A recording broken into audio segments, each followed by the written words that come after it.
Daniela. Papa, tu as Papa, tu as le côté. Papa, tu as quel nuance. Pour qu'on le parle de Simisaki. Dès la jeune fille, quand on va le bien cercueil, papa, je vais carrément. Il y a un mot, il faut pour s'affier la mirassure, assurance. Ça fait papa. En plus, merci à vous. Et Zanini. Hein, Daniela, et Zanini. Et ça, il y a une initiative, il y a maman Mireille Kato. Oh, il y a un likanisi. Il y a un conseiller, bâtonnier, sur Bazan Tinga. Assurance vie, il y a classe, il y a maladie, il y a NAP, il y a Liwani aussi.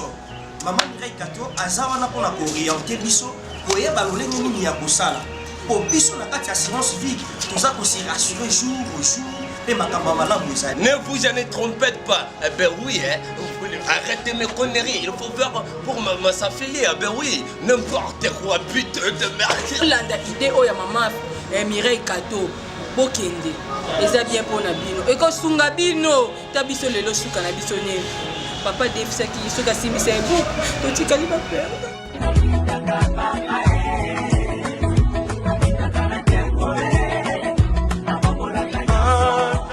Et voilà, c'est bien commencé pour aujourd'hui, mesdames et messieurs, fidèles téléspectateurs de l'écho d'IRC.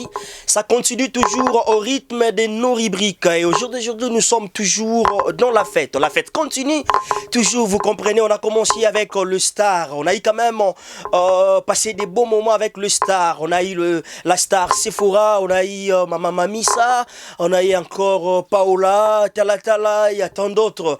Il y a beaucoup de stars. On a eu quand même le temps de passer des bons moments avec eux par rapport à la fête de notre rubrique. Et au jour d'aujourd'hui, je suis là, votre humble simple serviteur. Lui, c'est Daniel Lebika Daniel, autrement dit le 4x4 de la presse congolaise. Bonne année à tout le monde.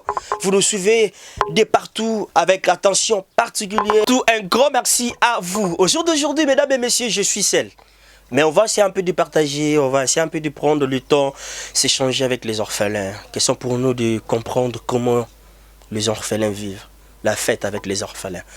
On va prendre le temps, question pour nous de passer avec de bons moments. Vous comprenez, depuis au mois de janvier jusqu'au mois de décembre, ils ont eu quand même, Makambo, il y a pas si des hommes normaux à la maison, si des enfants normaux, si des frères, de sœurs normaux à la maison, bah vivre un peu, bah quand ils sont, il y a pas. Et dites-nous un peu, les orphelins abandonnés Namzila, comment ils vivent? Ils vivent comment? Voilà, nous avons juste pensé à eux, nous et RDC. Un grand merci à mon boss, mon papa Jean Tubo, tu vois, depuis quelque part, quand on a eu à partager l'idée et il a soutenu, quand même, ça fait bien. Donc aujourd'hui, on va prendre le temps avec les orphelins. Question pour nous de donner aussi cette ambiance-là, où tout ça, on a bastard, tout ça, on a bango, et ça abisse bien. Mais avant de commencer, avant de partager, parce qu'on va aller aussi au marché, on va acheter quelque chose, on va faire comme d'hab. Donc ça se passera toujours comme ça, comme dans l'ambiance, toujours dans nos rubriques qui se passent ici à la DRC, tout ça, bon, et je crois et j'espère que vous ne serez pas d'ici. Mais avant de commencer, on va quand même dire un grand merci à notre Dieu, où a permis qui peut depuis le mois de janvier, si le mois de décembre, ils sont toujours en vie, en bonne santé, malgré des situations où ils vivaka, mais quand même, Zamba Bateli Bango, le lot, tout ces pélis, tout ça, on a Bango Pélélo. Et un grand merci aussi à mon bon Jean Tubo, tu vas voir une fois de plus. Merci à vous, merci aussi à mes collègues, merci et bon anniversaire à Bob Molema. Depuis quelque part, merci à vous. Merci aussi derrière la caméra, il s'appelle Verdi Yoka, merci d'être avec moi. C'est après midi. Tous ces grands messieurs, ces grandes dames, merci à vous, hein, depuis quelque part, merci vraiment. On est ensemble, il n'y a pas de souci. Anaclé Kodia, le silence d'or, Ja, Marie Massassa, Bosco Massassa, depuis quelque part, merci à vous, hein. Maman Dorcas, Motema ya papa, Timba Mapsoul, on est ensemble, hein. Maman Adoloniangle, merci à vous et mes condoléances. On va aller, hein, on va aller comme d'hab. On a réussi déjà un somme, venant des papas de Jean Tubo, tu vas voir. Donc, c'est quand même bien, c'est en $50. On va essayer un peu de voir la situation, comment on va se présenter. Donc, Toki Nabiso, Wenze, tout ça, tout ça, tout ça là. Mais je suis seul. Donc, comprenez-moi, comprenez. Tant de choses de préparation, comme on est en train aussi de préparer la fête de notre frère Bob Molema. Voilà. Maintenant, ce bazar, c'est un peu beau. Et comme on n'a pas vraiment eu ces temps-là, voilà, pour quand on dit faut filer un boto qui est dans le donc, pour ne pas encore coller les samoussala. On va ensemble avec notre frère Verdi Kyoka, on a marché tout somba somba, te bani te go région de Poto Sangana, ce qu'on a ban, tout Sangana, tout na bango, péto, joatan, soit na bango. Vraiment, madame, question pour nous de passer des bons moments avec eux, donc ça l'absorbe bien. Les enfants, venez, on va avant d'aller au marché, Nazana Bana, Nazana Bango, Nazana Bango déjà, bois, toi entouré, venez, donc venez, bon, entourer tous ensemble. En attendant, bah, monsieur Spé Bazoya, déjà, Fanda, wa. Donc, Fanda, Fanda, wa.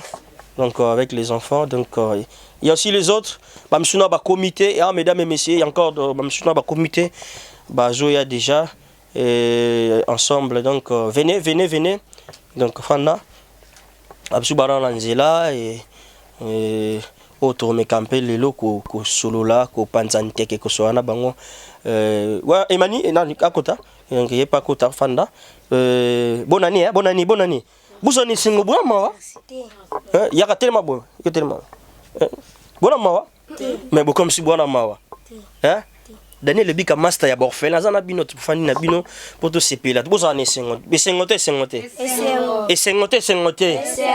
les loto bika na bino malgré ba masa musuna ba été hein yeko bonani Raphaël ah ofande Raphaël na masolokele les loto to passer ba bon moment na yo to betali solo bien to zanant beaucoup bonani Isaac bongo yo kuna Rachidi bongo yo Kevin bongo yo Moïse bongo yo Emmanuel. Donc on est ensemble avec les enfants qu'on va c'est un peu de passer des bons moments avec les enfants avec Daniel Lebika Massaya Orphelin. On est là toujours ensemble, il n'y a pas de souci. On va s'adapter à la situation juste pour bénéficier avec les orphelins, prendre un bon moment avec eux, partager aussi expérience na bango ba biki un peu na balabala parce que yo kubi comment nani Raphaël au job accident belé na nzela non job accidenté au vivande ni na balabala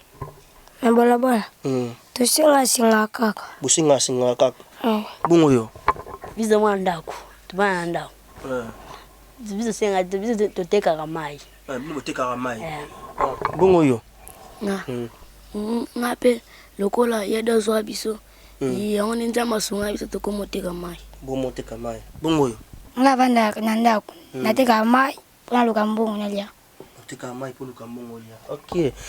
Comprenez ambiance donc ça fait quand même bien, vous comprenez avec les enfants et ça fait mal.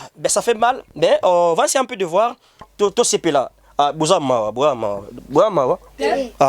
buzana massa na bino ba ofele ngana massa na bino comprendre Tchabra Daniel Lebika massa yaba Toganga makas Daniel Lebika massa yaba donc tous en a bien le to CP là ensemble question pour nous encore de passer des bons moments. Mesdames et messieurs, comprenez que c'est la fête au jour d'aujourd'hui. En attendant que les autres arrivent, on va quand même prendre le temps de passer des beaux moments avec les enfants. C'est nos enfants, moi je l'aime bien, on est ensemble, il n'y a pas de souci et surtout que tous ensemble pour un même beat. C'est parti, merci. Voilà, nous sommes déjà de retour Tozaki na Wenze, sombi quelque chose déjà. On a eu déjà à faire quelque chose de bien au Ezaki Biso, tout ça là pour la rencontre na Biso et Lelo na Barfelin, au écoute passer un bon moment ensemble.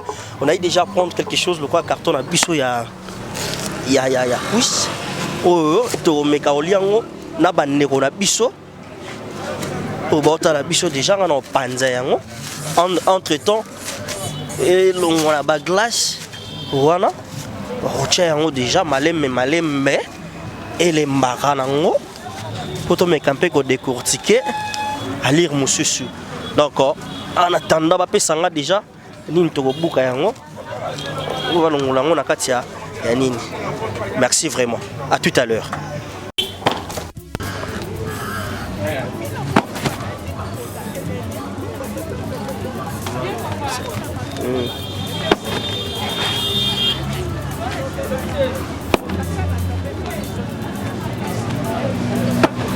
mesdames et messieurs, biso tozokoba toujours na rythme na biso ya elubu ya fête. Nazui déjà biloko na nga na tiaki déjà makoso. Po eza makoso na osala yango na pomme de terre. Na tie pomme de terre na sangisi yango. Neto rolia yango ba otia mwa pilipili bana ba rolia yango déjà ya sauce carabon na pomme de terre za makoso. Na tie yango siko na nga na tia ba épices na ngai. Au moins déjà na moto après to kosala sous quiz na biso to ko filmer yango to sali makemba to sali na bipé frais neto sangisa yango to rolia na bana na biso ba orphelin oyo pe batika kala kala donc tozo continuer toujours na rythme na biso ya elubu ya fête. Merci.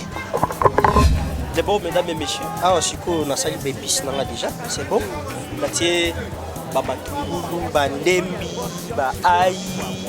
Donc pour kaka makoso na ngiza na saveur moko bien. Et voilà, maintenant, on a déjà un verdict qui est là.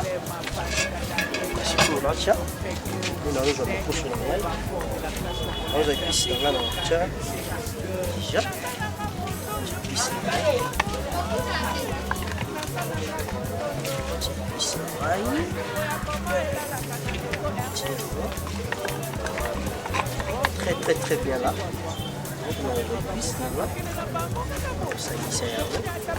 Tellement que nous avons poussé à la j'ai une première goût épice parce que nous avons sa tomate. Sa tomate, il y a mouma.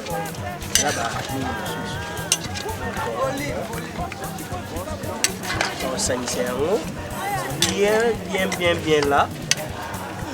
Voilà. Un rythme sur jour. Voilà.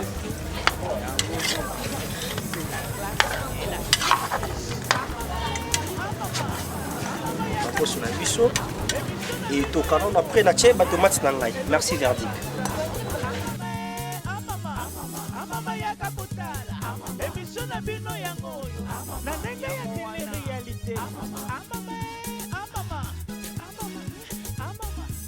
Eco RDC.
sango malamu na matoi ya bato epesi Eco RDC balobelaka politiki basalaka mpe émission ya misiki emisa losambo ejali abonnez-vous massivement abonnez-vous massivement Eco RDC émission mokili ekomi kotala Eco RDC émission mokili ekomi kotala Eco RDC site mokili ekomi kotala Eco RDC émission mokili ekomi kotala bamama bayaya baleki site nini ya internet kotala Eco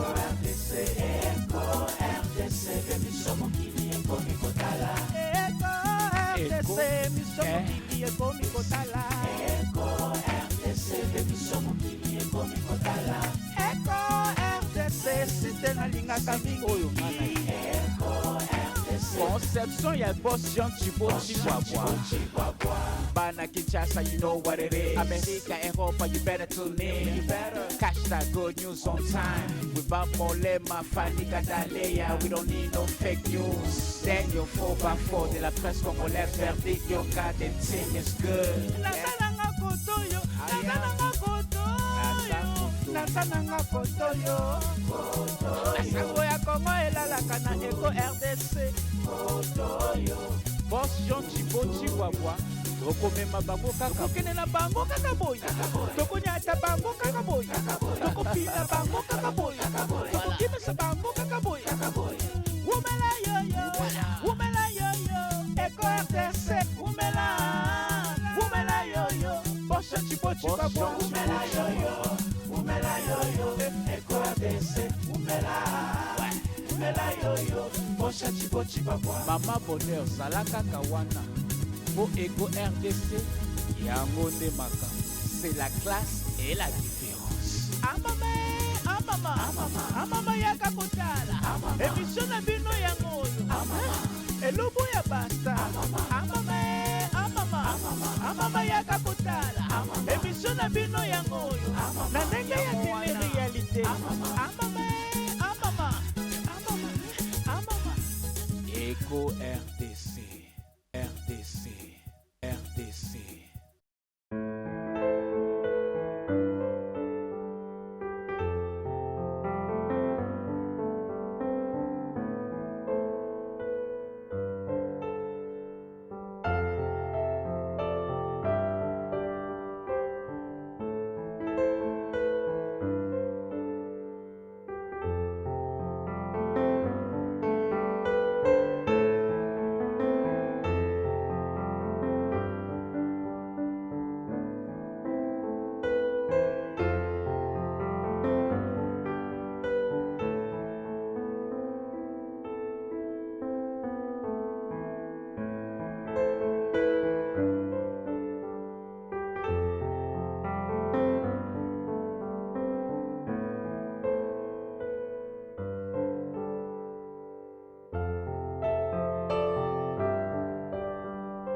Imaginons ma bobo, imaginons.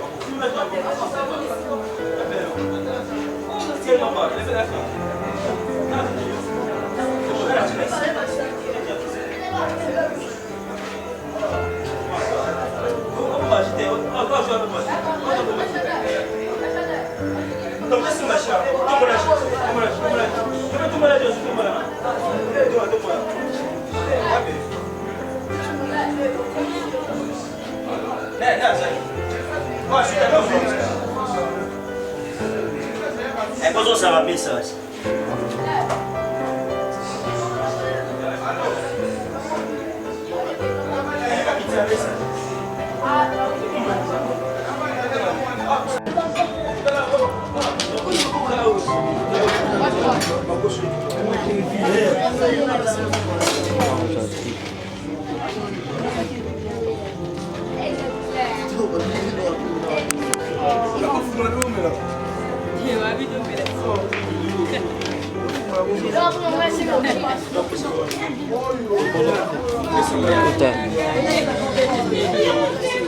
Dani.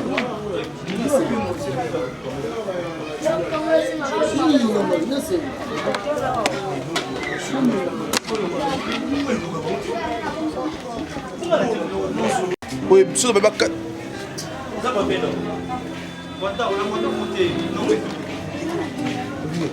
Yo tiga mutu mbongo tia adalo mona ngeki to Atika sio msute. Abina sango. kama jeni kwa mu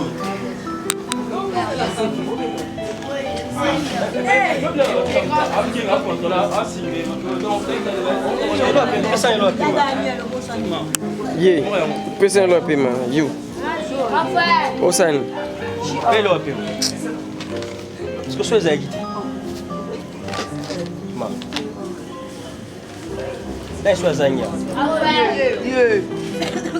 Ye pas zanya.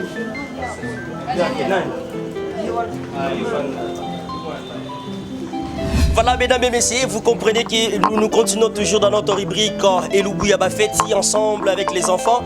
Et aujourd'hui, on a pensé passer aussi des beaux moments avec les enfants parce que c'est quand même bien prendre le temps de partager avec les enfants, parler avec eux, partager l'expérience de leur parcours par rapport à Yabama Amnabon. On va quand même prendre le bon moment aussi de voir, de parler aussi avec les enfants. Vous comprenez déjà Baza vraiment heureux, hein?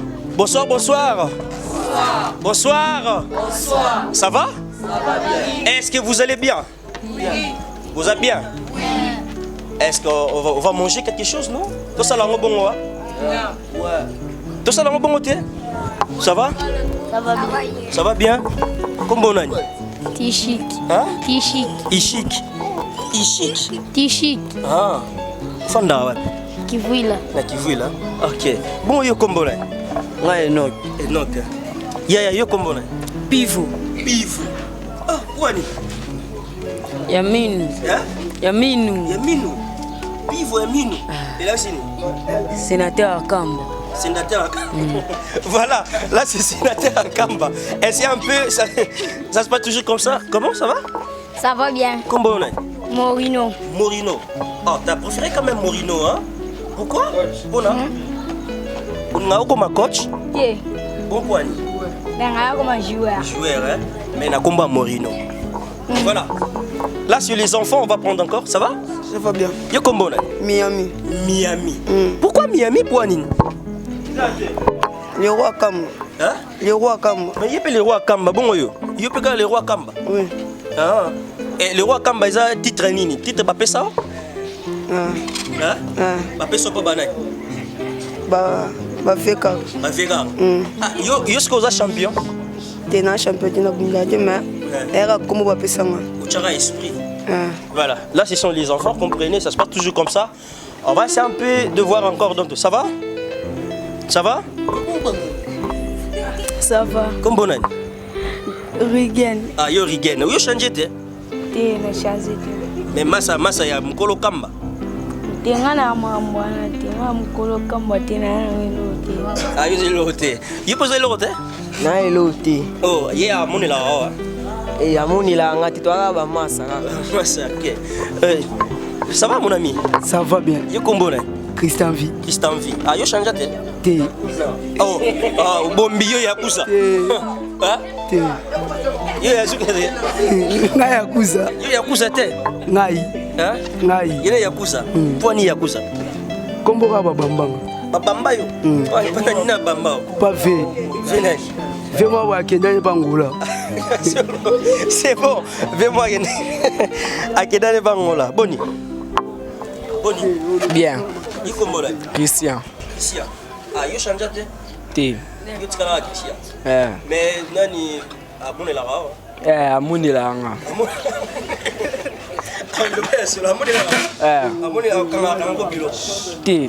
Akanga woni lote hein. Mais to melara biso, to melara déjà. Bah bof to fongola to melara déjà. Ah, ya yo kombo la. Kevin. Ya? Kevin. Evi. Kevin. Kevin. Ah, yo o chanja kombo te. Yo kolo kamba te. Te. Yo sala ani. Lote. Sala lote. Ufanda wapi? Bumbu. Hein? Bumbu. Ufanda na bumbu. Ah, ufanda na bumbu, tu te retrouves ici dans Ngaliema. Au koma jandene. Au bungi. On s'est retrouvé dans Ngaliema ndene. Luba. Hein? Bakima ngai. Bakima yo. Bakima bone. Mbanda mama. Pambanda mama. Ah, akimo ndini otambono akimio. Bakima ete. Hein? Asani. Bakima ngai. Voilà. Ça va? Ça va bien. Kombo la? Isaac. Isaac. Ah, Isaac, yo zarapi. Devant na Chikapa. Yo Chikapa. Oh, Chikapa ya koteni. Wota wa CC. Na CC kula. Ah, comment on s'est retrouvé en ndeni na côté Likolobo? Ouais, nga kumna te. Mais côté osani. De biso te ka mai. Ah, utika mai Mai te kama ndeni. Elle va bien. C'est bon. Comprenez, bana, to me campé ko vivre na bango. Ça va? Oui. Cardinal. Oh, yo cardinal. Poni. Ezaki yake. Ezaki yanki. Oh. Yepo sa yanki. Oh, genre, qui est grand bosso la onde. To bo to la ka to bo mana biso la biso. Oh, bo beta na bo mana bino na bino. Ye de obomana na nani? Na bomana ba te bele. Na ba te bele. Boto la pe. Na boto la. Oh. Beta na no lisoli zalande. Na bana ngala boy ba elinga shimoki. Na boyo melango. Ale babi oto ka to ngapela bipuna kota peli kamwana. Na gomo tambola na bikomo na ngati komi to ya bade. Na gomo boto la ne biloko. Donc ofanda na yo ba peso shimboki ba ye boy. Après ba boto ba betio yo pa bifo ko baka problème mango. Yo peut mama pe mispe ki nga ngape to pespe ko bo orange bila mbinza. Ka nginde kamba. Yo opesa zero beta lisolo. Yo opesa ko mbe kiri. Yo posa le kiri na bino. Le kiri en kombo noni. Bouranger. Hein? Bouranger. Bouranger. Poni nani a kanisa kombo na bouranger. Te ngamona bamba ka bouranger. Da yo moko bambia bouranger. Mais bon classe au Guinée. Classe ba retard. Classe ba retard. Ah bon ni neza ba avance. Foteka ba kama shimbo na kamba. Ah donc foteka donc Boki kama solo. Yo ça va bien. Tu peux faire ça yo classe retard. Côté ka avance. Mais est-ce qu'on est dans journée mais là combien de tiges à Shimboki? 8 mukie pake moka. Pake moka. 8 mukie pake moka. Voilà. 8 donc pake moka donc 8 mukie pake moka. Bon yoga Shimboki soka na Shimboki diamba te. Te diamba na tublenga mutu. Ah diamba et troublo mutu. Na bossa na bakamu. On est à Gene Tirbo. On a arrêté nga beta ka polo. Fibo. Masanga nga ka ngwana. Oh, obeta Apollo Fibo. Ka debo. Debo wana. Ah. Mais non, siko so neti obeti ngo bongo. Et suke la rondeni. so nabetanga ata 3 nde nako dingle kokota moke mais moko namona yango elo te. Mais non, dis-moi, si on est aussi sur la Babylone, on est là. Nake pale kuna kota Kanja. Kota Kanja. Kota cimetière Kanja na Malueka. Donc si aussi si awa pour kiti pale kota cimetière Kanja. Na Malueka. Bakuna bakalenga te poda baebinga bango nyoso. Soka baninga simba ka boya ka dina liona oleka. OK. Voilà donc mesdames et messieurs, comprenez, nous sommes avec les enfants. On va quand même prendre le temps de parler avec eux, savoir comment ça va. Ça va. Bon nom. Raphaël. Raphaël. Ah, on se retrouve en mais on a dit polo si maman paye point. Déjà normal. C'est normal. C'est normal. Oni. Sentir non? Au canyon là. Nakana na singa. Wani. Te pona na sentir te. Wala sentir te. D'accord. Nakana na singa liputa. OK. So yo où tu es? Là. Nga biso to bando fana nga bianga na baba nga biso na ndaku et puis yada abando le cahier Kevin a sengi 100 francs abi ana mbongote et puis bengi biso ti après na biso to komo fanda Est-ce que fait les autres gandé fait les gabi mais you pose raton mais la chimboki non chimboki ya raku to ya gandé Shimboki akagufo. So melango kabilenge. Est-ce qu'il y a une journée au Mélaneti combien de tiges à Shimboki? Là on met la 30. Ta 30. OK. Maintenant je préfère à Shimboki mais là monsieur t'es na gane. Mais la pas gane. Fibo.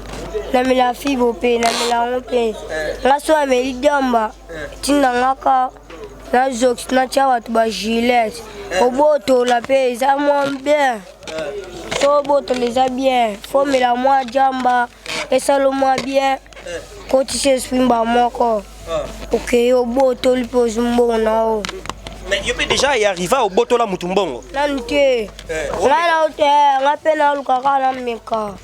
Mais il y a déjà ba boto lombongo. Apeda ba boto longai. Est-ce qu'on a ba méchant na ne ba boto lombongo. Ngapena za kana poso. Na mona beti na mona boto lié. Si ba kato pe gilet to yo pe so kata gilet. Nante. Mais ba kato gilet. Nga déjà bokata. Siko eza kaka ba kanna na yongo saki ngapena lukana saki yanke. Yango bakata nga gilet ngapena ka gilet yango bakata ngai. Yango ngapena bakata mutu. Il faut kata vengeance à quelque sorte. Revanche. Ngapena zonke. Comment t'es retrouvé na balabala? Comment na balabala ndene? Ngabe ngana na ndako. Ngaba ndo tanga. Toke classe. Bana classe na biso na recré bake bunda bazokisana bapota. Bayebi bambila bato balie babebisi ba uniforme bazongi. Basi manga na mafuta epuna na baby.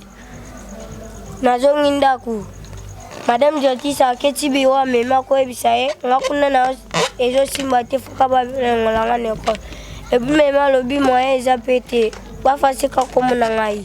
Nazongi na ndaku. Nafandika boy. Lobi na tonga aji bilo na nga abi kende. Yona ni so mono ate. Mba mwa binga ngai. Voilà, mesdames et messieurs, ça fait quand même mal, mais bon, on va s'adapter parce qu'à chaque instant, la terre tourne, la réalité change et c'est à nous de s'adapter à la situation juste pour bénéficier de l'ombre. Je suis entouré avec les enfants, qu'on va essayer un peu de prendre le temps, vous avez compris avec les commentaires. Ça fait quand même mal, vous êtes de partout, vous suivez un étranger et je vous rappelle que vous nous suivez depuis la ville-province de Kinshasa, capitale de la République démocratique du Congo. Et je suis votre humble, simple serviteur, lui il s'appelle Daniel Lebika, Lebika Daniel, autrement dit les 4x4 et pour les intimes, au jour d'aujourd'hui, on m'appelle Massa Bafazer, Massa Borphelin, Massa Yaba enfant de la rue, Massa les enfants défavorisés. Comme ces enfants ici, vous avez compris leur témoignage. Ça fait quand même mal. On a eu quand même de passer des temps de fêter avec le star. On était avec maman Sephora, on était avec maman Gabrielle, on était avec maman Ibakata, on était avec... il y avait tant des artistes, on a eu à fêter avec eux. Mais on a pensé aussi à ces enfants et on a eu à partager avec...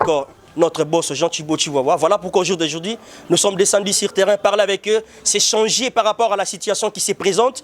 Et vous comprenez que ça fait quand même mal. et nous n'arrivons même pas à gérer la situation avec le peu de moyens que nous avons. Mais on va essayer un peu de partager quelque chose. Question pour nous de passer avec le bon moment avec ces enfants. Yangote, yangote. Yango. Et tu veux tomi bete no bisomo maboko non. Tu veux bisomo tomi bete na maboko. Voilà, ça fait quand même bien. On va manger, hein? On va manger, non? On va manger ensemble. Mutacha mawate, hein? Ça arrive. On va prendre le temps de parler. On va prendre le temps de partager quelque chose que ce qu'on a. Et ça, bisomo yangote, to yangote. C'est bon. Merci.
Bandulia.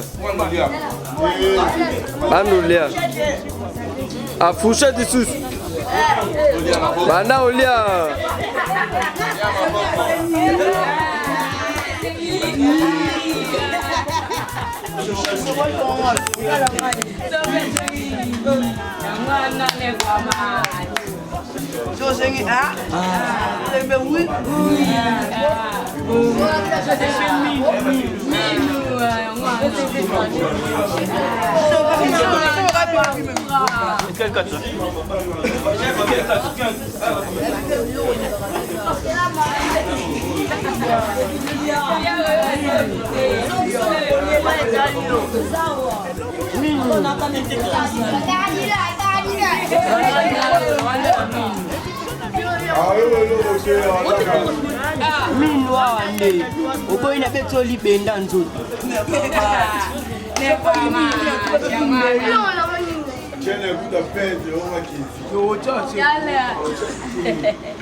Mais faut le bagueule à mayonnaise tête.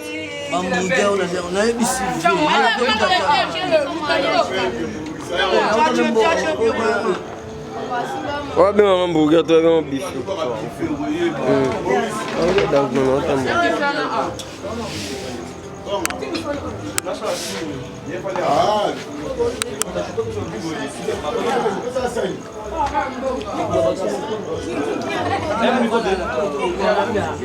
Bon appétit. Merci. C'est bon, hein? Bonne année. Bonne année. Nino, elle était. Otondi. Raphaël. Non, ouais. Papa Simba, maman. Papa Simba, papa. Barbara, ce que vous avez moi aussi, c'est pas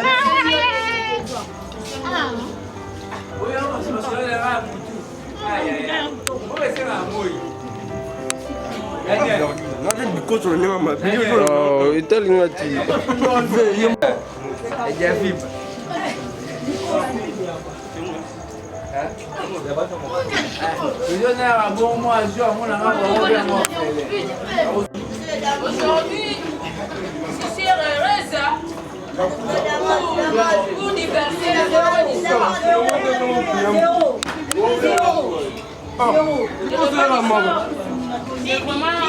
je l'ai passé j'avais j'ai dit vraiment, j'étais amoureuse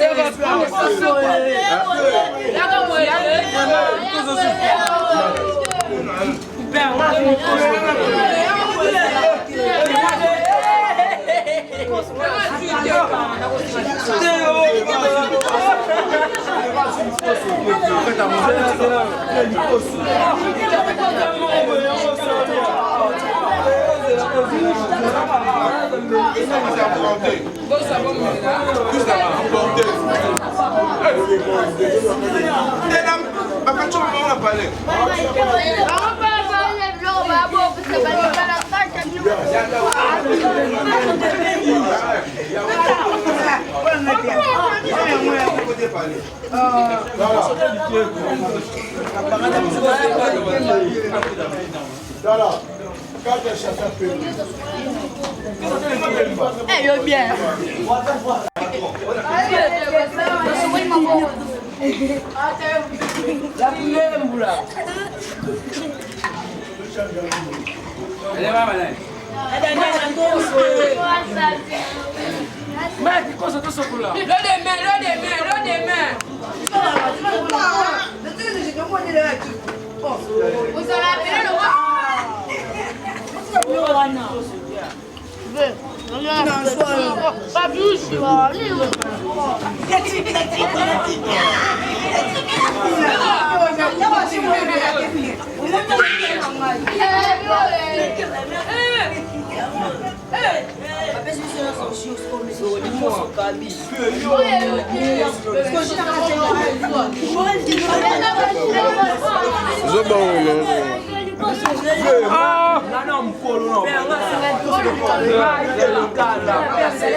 Mesdames et messieurs, nous sommes à la fin de notre entretien. Bon, s'il vous plaît, tous à Kimia, hein? Yolien. Non, c'est celui là. Hein? Dis-moi. Et les Guinéens, faites l'équipe bien. Toro Makasi. Toro Makasi, bonne année. Hein? Mais yo, pas sur les lois paiement. Yo l'été. Ngadiana dame. Ah, écoute déjà. Écoute, c'est saline, c'est bien. Ah, et salut vous. Natoni vous bien té. Natoni vous panzi mon ko. Oh, otoni mpanzi mon, panzi web. Mpanzi ka oh. Oh, kaka. Et puis côté au comité. Je te ngali à mpanzi mon so aller au etondi après na continuer après il boum. Après il boum. Bon, on va prendre le temps encore de manger ensemble. Ah, yo tu sais quoi je ya ba minu ta na lie de makola soso likoso moko kwange beleka salade talaka mena kama salade boko mo tiona ba soso e salade bali ana lipa soloko ya mela kite abe chomi bale patron yo mona ngaya kuza patron voye be nga jenga kamba pe kanga musunya ngele unanda mama na bende wa mu mda pe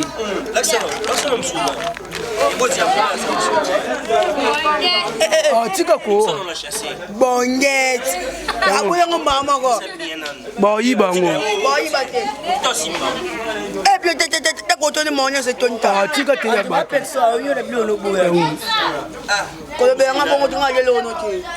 C'était quand même bien. Donc on parle avec le Neni. Yo Léo Sisi, autant dit père tika na tiki kikuluna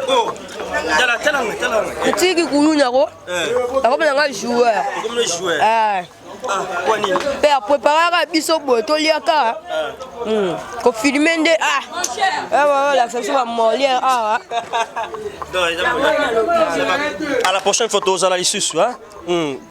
Bon, ngai minga lobete ataki Marshal kama super mbembe bakani bala mbinza yo yebia biso to akabate china gale minga lobate Marshal kama so boyoka ngai kaka boyoka de risque ngai o mkolo mabele le risque so sakani muta risque muta risque ngazo kisaka mabe na kanda mabe ba to botola nga mwasi nga babeta nga ba mosinzo ma na sepete non ozaki na mwasi no babeto mosinzo babeta ba mosinzo ba nia mama boyo ebika bato kata bango kova makasi fo bazo kova kamba kama minga lobate memba sima botela nga likoso na kwanga na mulanga mayonnaise mais mbongo ale ya to sa makambu na somela bebe bilamba bona ni talaka bopo na bebe beba zali okapena bebe ale la mina papa mbongo na somba body na somba pantalon na somba sandal to bima minga lobate ona lobeka ya ngwana et Simba pour la deuxième fois. Voilà, mesdames et messieurs, comprenez, avec les enfants, donc c'est pas facile hein, de partager avec. Ça va? Ça va bien. Apparemment l'été hein. Allez. Au lieu tondi. Au golo bani na bande ko bota la biso. Allez, bien peut-être les kitoko. Dans la caméra. Peut-être les kitoko bien de se peli massimo dans ça sous. Ah, boye sur fête hein. Ah ok. C'est bon ça. Yaka neni mama bunde yate. Te mama bunde yate. Te alo tamiko yate. Neni kolela te za calme. Yo masala ngai. Yo kombona? Kevin. Kule boya ngabo simba ngabo. Yo Kevin. Nini ngolela ni? Alo ba ngalo tamiko na se. Neni ole te tuni. Allez. Ole otondi? Et l'équipe bien. Faites les gars bien. Ah, c'est bon. Au gros bani na bande ko bota là. Nabiga merci de toler. Ne bolia. Yesa merci papa Jean Chibo. Merci papa Jean Chibo. Merci. C'est bon, yo lo ba été yaka. Olie? Bon allez mais tondité. Oh, tondité. Zeno. Zeno. Olie tondité. C'est la caméra. Au lieu de dire, en fait, ce qui me balance, c'est qu'on accompagne tout le monde sur Babo et tout le monde foufou. Bon, on a maman, mais la salle de photo bien au Congo. Et les gens qui il y a solo. La caméra. Bassano et les gens qui ah, Moukier, on va se bilogo vers. Ate male wakuta 3 secondes mboke leki yango mingo lobeza te kadna kambaga maloba ya ngwana bani oh ya solo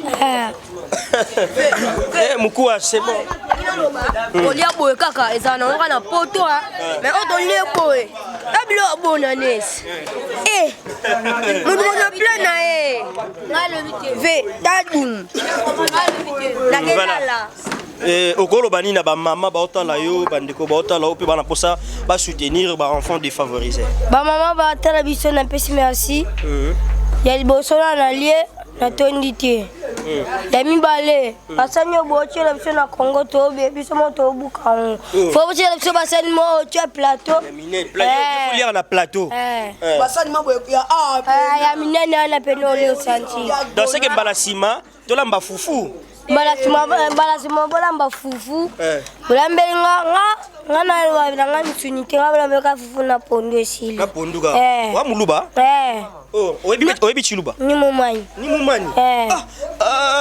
chilubukai me ni mumanyi nene bana bosi bajibalile mabe nuji baba betu benyi yebisa bona chiluba nene bana bajibaji bintu byanyi byonse fala belele banole le bikesi mema ngati bya bungu bachona nuji baji bya bungu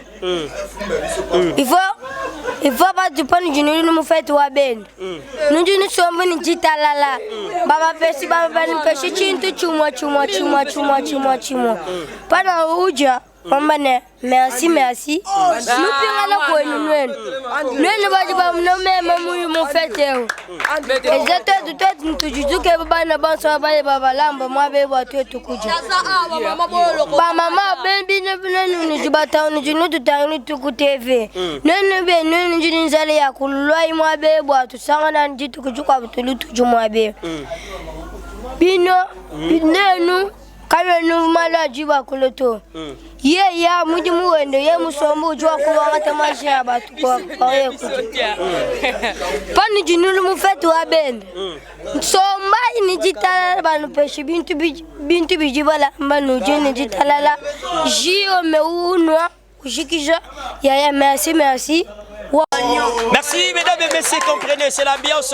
Là c'est en Chiluba, vous avez compris avec les enfants défavorisés. Hein, donc on a eu quand même à passer des beaux moments avec les enfants. C'était quand même bien. Mesdames et messieurs, fidèles téléspectateurs de partout, vous nous suivez avec attention. Soutenez, on est là avec les enfants. Juste question pour nous de passer des beaux moments avec eux.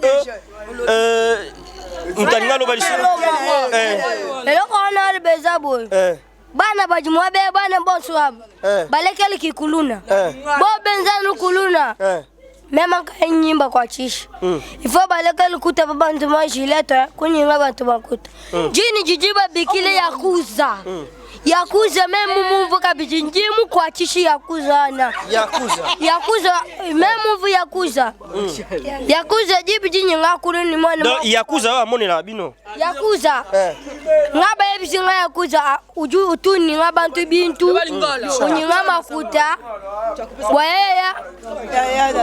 bwaye kala je bintu bya bantu ye muji ye mem pamu ngakula ngambila mwana na mkwabo wao ye uju mutangne ni mesuma bwa munyinga makuta ye manuel mwambile te ko yebse bonte ye uju musuku kaluni ngabantu makuta jibo jones ye mutete kabiji mema kay nyinji mukwachishi nyimukwachishi wa kumukuma fimbu kumata kwenda juu mvati. Merci. Quand même, un message bien passé. J'espère que Fidèle Boukassa, vous avez bien capté ces messages. Merci à vous. Merci aussi à notre beau Jean Thibaut Chibaba. Vous avez eu le temps quand même, il y a Oyokabana et surtout en Chiluba. Donc, et ça dit quand même bien. Donc, dans les bons, surtout dans le calme. Yo, apparemment, Ozo Bundisabani, Napoani. Nabundita. Nawatunende sa lobini na lingala. Ah, yaka yebise so lobini na lingala. Pour aobanga yo. Lobini na lingala. Nabi boye, nabi ka yo chikumulimo abam olo ofana na baninga boto be bangombo. Yo boto la baninga mbongo. Yo nga boto le ombo. Dezi la non. La baninga mbongo. Ngabe ba ebisinga yi. Yango ngabe na yo ebisa. Boy sili boza bandeko. Boza ndeko na. Je la pesa mbote. Pesa ndeko no mbote. Yo yaka yo j'exprime yaka. Nadia, ya Daniel. Toza boyo kan toza bo na boyo yoka. Vous comprenez hein? Pesa mbote na. Baza minweza. Yo. Voilà, c'était comme ça avec les enfants. Eh, Kimia, oh, Bunda, oh, ça manèvre, on soit cadeau. Oh, ça manèvre, on soit transporter. Donc, on a fini pour aujourd'hui, mesdames et messieurs. On va essayer un peu de voir. Naban de Kotozaï, d'abord sur place. Question pour nous, Yaotuna. Maman, ça va? Ça va bien. Habité mon situation la manière dont on vivre mais quand un peu on te passer un bon moment mais tout le monde les autres je sais pas ce qui vous hésite rajouter quelque chose par rapport à Maramba. Déjà moi j'ai trouvé c'est une bonne initiative. Déjà à la fin de l'année que 500 mois déjà on sait tous que bazan va parenté par rapport à d'autres enfants. une fois déjà qu'au 5 savons c'est une bonne chose. Au Kabulata ya mingi tete muke wana c'est déjà important pour eux. Attendez bazana bango lo yenge ni bazana mais na kati na bango ça se voit déjà que vous pensez quand même na bango, vous pesi bango déjà moi et loko moka olia isa bien et moi j'aimerais qu'ils à la première fois peut-être na année autozoya 2019 makamba bien zala et zala plus que ba le tout monde ba musu ba lobi que non ba tondi te isa muke. Bon ça la peste non goût na bango ni ba musu ba lingi pondu ba musu mona fumbo ba musu mona sauce ba musu biscuit tout consort et tout dans nos lignes vraiment pas que ça déjà c'est une bonne initiative, je le répète encore. J'ai aimé, j'étais vraiment ému de dans ce pays ma casse. Comment on a que bamsou ba fêter la banda bamsou libana bazana ngote mais au moins vous avez pensé à eux. Vous avez acheté quand même le petit truc, moi un peu ya moké wana bana ba CP na monique ba fêter Noël bien malgré tout ça qui a bilamba te mais lia ça va. Voilà. Et merci, nous évoluons toujours, mais c'est donc, vous avez quand même quelque chose à dire, petit. Ça va? Ouais, ça va très bien. Tu dis quand même, toi, ouais, avec le fait que l'éco d'IRC à Zanango, et pensez quand même que quand il s'abat, nous balons la balibanda, bazangi valeur pour nous battre sous mer, et qu'on peut s'abattre moi sourire, bazangi sourire, bah couper leurs parents de certains qui sont ici avec nous, et avec Daniel Udé qui a été conçu par lui et avec les boss Jean Thibaut Thibaut pour le financement, et nous remercions, nous faisons appel aux gens de bonne volonté. Soutenons-nous, soutenez-nous plutôt, nous sommes là pour vous, donc pour servir les enfants qui manquent à manger. En d'autres termes, on les appelle les opprimés, Banandela. Vos enfants sont à la maison, en train de manger, en train de dormir dans de bonnes conditions. Mais Bazola na Bandela, la station, exposée dans danger. C'est la raison pour laquelle Toyeko Bengabino, Bosunga, vraiment, beau aider. Ils sont là, avec l'aide, si vous avez, avec le paix que vous avez, ça nous fera vraiment du bien. Merci. Voilà, mesdames et messieurs, comprenez quand même, comprenez. Donc, joyeux Noël à vous les enfants et bonne année na bino nyonso. Bisous bye. Bisous bye comme dit Bob Molema. On va prendre, il y a un monsieur qui peut quoi assister comment juste moi restauration moi salamaki. Bonsoir monsieur Richard Land. Oui, bonsoir monsieur Daniel. Vous avez qui vraiment wana ou assista qui na moi partage ya muké tolia qui kwa ngana bana les enfants de la rue, les enfants défavorisés ou même ba propos bazo bimisa tu es là au fan dozo que ça là qui au passe mingi. Est-ce que au le banil par rapport à wana? Non bon, ngana le bakaka na remercier mingi muto azu initiative ya repesa yo idéologie oyo. Il y a continué à artiner ça et nous avons touché ma case. On a pour na passe na Congo. Au moni les na Congo prise en charge des parents. Les arabes les sous-soutés. Ma parents belé bazana possibilité té enseigner mais aussi la paix ils ont foutu bien té makambo belé et c'est que les parents bazana mesure quoi enseigner ba responsabilité té des océans qui ba maman misusu ba koma na libala ko bima na ko bima wana papa asili ki divorce zoya ezo me makambo ebele ndo zo mona makambo oyo wezaka makambo ko nzambe kaka asunga biso surtout na RDC na ndenga mabete en tout cas kawe ezo la biso to pona ka passe soki de lo Congo ezango passe ezate makambo ezalate to ebike na ba pays mususu ezalaka nango mais ezandenga RDC te. En tout cas, ça n'a pas si la réflexion est na boss oyo après cette initiative à Makambo oyo. En tout cas na CPL. Merci, je vous rappelle que c'est monsieur Richard Landou oyo assistant qui biso lelo donc moko ya baimboka na biso Congo. Merci. Merci beaucoup monsieur. Voilà mesdames et messieurs, ça n'est fini pour aujourd'hui. Vous avez compris en image, on était avec les enfants. Boya ko entourer non boya no boya bon nini transport bon transport lisus tako ya vana la delfo bami bale biso faut pas mon abiso te avana na malueka obi faut pas mon abilong na biso ba ya biso to na sauter oh ils ont sauté ni Rando. Bon, c'est bon. Ça n'est fini pour aujourd'hui. Messieurs, dames, fidèles téléspectateurs de l'écho d'IRC, calmez un peu. Calmez, s'il vous plaît, on va finir. Pour tout Kabouana, c'est bon, hein? Voilà, l'heure de séparation est arrivée. Vaut mieux la fin d'une show. Tout kimia. Tout ça la kimia. Tout ça kaboué. Nana masana bino, so masana bino pa lo babo za calme. Yangote. Tchabra.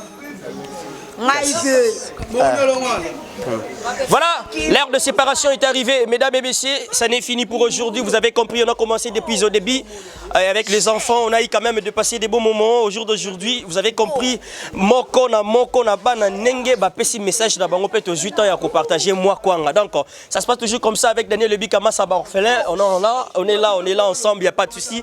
Et si Dieu ne revient pas, on va encore se retrouver dans le prochain numéro pour parler encore de d'autres rubriques et ça la biso bien. On évolue toujours petit à petit. Un grand merci à ces grands messieurs, à ces grandes dames. Merci à vous, Maman Dorcas. Donc, on est là. Gaël Ngokoumou, depuis quelque part. Johanna Koudimba, merci à vous. Et la grande famille Lebika, vous me regardez depuis quelque part. Hein?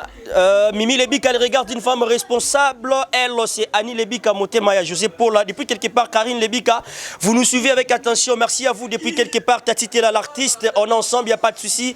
Et tous ensemble pour un seul beat. Un grand merci surtout à mon boss, Jean Chubo Chihuahua. Et là, vous nous suivez aussi avec attention. Si Dieu ne vient pas, on va encore se retrouver. Libana na Yesu, bomo ezate. Boya to lo babiso nyoso boya.